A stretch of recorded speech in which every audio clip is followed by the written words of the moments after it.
గుంటూరులో జరుగుతున్న 3వ ప్రపంచ తెలుగు మహాసభలకు ఏపీ సీఎం చంద్రబాబు హాజరయ్యారు. ఇప్పుడు లైవ్ చూద్దాం. సినిమా ప్రోగ్రాం అంటే ఇంత ఉత్సాహం చూపిస్తారు కానీ ఈరోజు మీరు చూస్తే 3వ ప్రపంచ తెలుగు మహాసభల కోసం ఎంత పెద్ద ఎత్తున తరలి వచ్చిన మీ అందరికీ మనస్ఫూర్తిగా అభినందనలు, ధన్యవాదాలు, మనస్ఫూర్తిగా కృతజ్ఞతలు. సంక్రాంతి కంటే ముందు వచ్చిన మన అమ్మ భాష పండుగ ఇది. మాతృభాషకు మనం ఇచ్చే గౌరవ వందనం ఈ ప్రపంచ తెలుగు మహాసభలు. ఈ మహత్తర కార్యక్రమాన్ని తలపెట్టిన ఆంధ్ర సారస్వత పరిషత్తుకు అభినందనలు.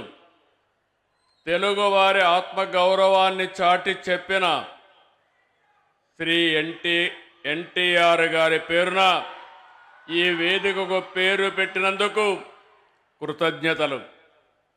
తెలుగు భాషకు ఎంతో ఘన చరిత్ర ఉంది. వందలాది భాషలున్న మన దేశంలో కేవలం 6 భాషలకు మాత్రం ప్రాచీన హోదా లభించింది. అందులో తెలుగు ఉండడం మనందరికీ గర్వకారణం. హిందీ, బెంగాలీ, మరాఠీ తర్వాత దేశంలో ఎక్కువ మాట్లాడే భాష తెలుగు భాష. ప్రపంచం మొత్తం మీరు చూస్తే దగ్గర 10 కోట్ల మంది తెలుగు మాట్లాడుతున్నారు.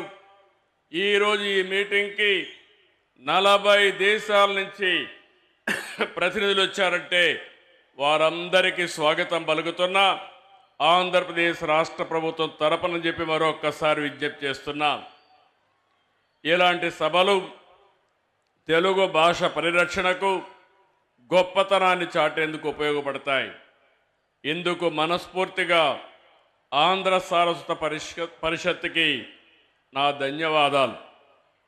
పెద్దలందరూ మాట్లాడారు, అనేక విషయాలు చెప్పారు. తెలుగు రచనలు అనగానే మనకు గుర్తొచ్చేది ఆది కవి నన్నయ్య.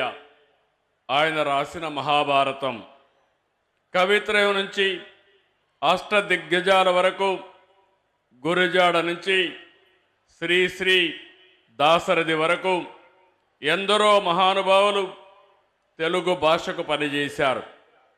తెలుగు వైభవాన్ని చాటారు. పోతన భాగవతం, శ్రీనాథుడి భీమఖండం, వేమన, సుమతి, భాస్కర పద్యాలు మర్చిపోలేం.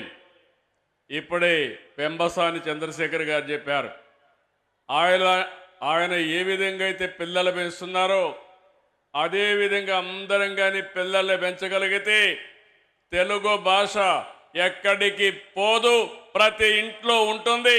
ప్రపంచంలో మనం ఎక్కడున్నా మన భాష శాశ్వతంగా ఉంటుందని చెప్పి కూడా నేను మీకు తెలియజేస్తున్నా.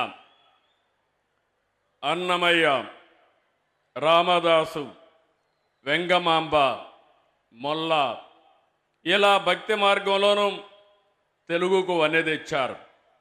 తెలుగును విశ్వవ్యాప్తం చేశారు. తెలుగు సాహిత్యంలో విశ్వనాథ సత్యనారాయణ, పి నారాయణ రెడ్డి, రావూరి భరద్వాజ జ్ఞానపీఠ అవార్డులు సొంతం చేసుకుని మన ఖ్యాతిని మరింత పెంచారు. గ్రాంధిక భాషకే పరిమితమైన తెలుగు వచనాన్ని ప్రజల వ్యవహార భాషగా మార్చిన మహనీయులు గిడుగు వెంకట రామ్మూర్తి గారిని తెలుగు జాతి ఎప్పటికీ మరవలేదు. నేను తెలుగువాడని, నాది తెలుగుదేశం అని చాటి చెప్పిన ఏకైక నాయకుడు నందమూరి తారక రామారావు గారు.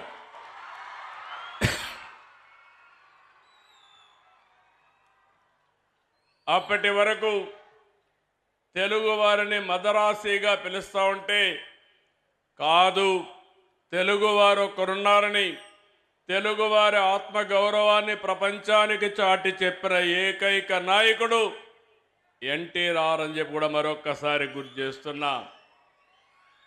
దేశంలో మొట్టమొదటిసారిగా భాషా ప్రయుక్త రాష్ట్రాలు రావాలని, తెలుగు మాట్లాడే వారికి ఒక రాష్ట్రం ఉండాలని పోరాడిన వ్యక్తి ప్రాణత్యాగం చేసి మనకు తెలుగు భాషకు ఒక రాష్ట్రాన్ని ఏర్పాటు చేసిన మహనీయుడు పొట్టి శ్రీరాముల్ని మరవలేమని మరొక్కసారి మీ అందరికీ విజ్ఞప్తి చేస్తున్నా. అదే సమయంలో ఆ రోజు ఆంధ్రప్రదేశ్ తెలంగాణ రెండు రాష్ట్రాలు కలవాలని ముఖ్యమంత్రిగా ఉన్నటువంటి బురుగుల రామకృష్ణరావు పదవికి త్యాగం చేసి తెలుగు జాతి ఐకమత్యం కోసం పోరాడిన వ్యక్తి. అలాంటి వ్యక్తిని మనం మరవలేమని చెప్పి కూడా నేను మీకు తెలియజేస్తున్నా. ఈనాడు పత్రిక ద్వారా తెలుగు భాషకు ఎనలేని సేవ అందించినటువంటి రామోజీరావు గారిని ఎవరు మరవలేం, జాతి మరవదని చెప్పి కూడా నేను మీకు తెలియజేస్తున్నా. నేడు వారి వారసులు మనందరం గుర్తుపెట్టుకోవాల్సిన అవసరం ఉంది. ఈ జాతి ఔన్నత్యం శాశ్వతంగా ఉండాలంటే మనం భాషను కాపాడుకోవాల్సిన అవసరం ఉంది. ఇంకో పక్క ఈ దేశం యొక్క దశ దిశ మార్చిన వ్యక్తి, ఆర్థిక సంస్కరణలు తీసుకొచ్చిన వ్యక్తి పివి నరసింహారావు గారు కూడా ఈ తెలుగు గడ్డ మీద పుట్టడం మన అదృష్టం అని చెప్పి మీ అందరికీ విజ్ఞప్తి చేస్తున్నారు. ఇటాలియన్ యాత్రికుడు నికోలో డి కాంటే తెలుగుని ఇటాలియన్ ఆఫ్ ది ఈస్ట్గా అన్నారు. తమిళ కవి సుబ్రహ్మణ్య భారతి సుందర తెలుంగై అని కీర్తించారు. మన ప్రాస యాస, మన సందులు సమాసాలు, మన సామెతలు, పొడుపు కథలు అన్నీ కూడా మనకే ప్రత్యేకం.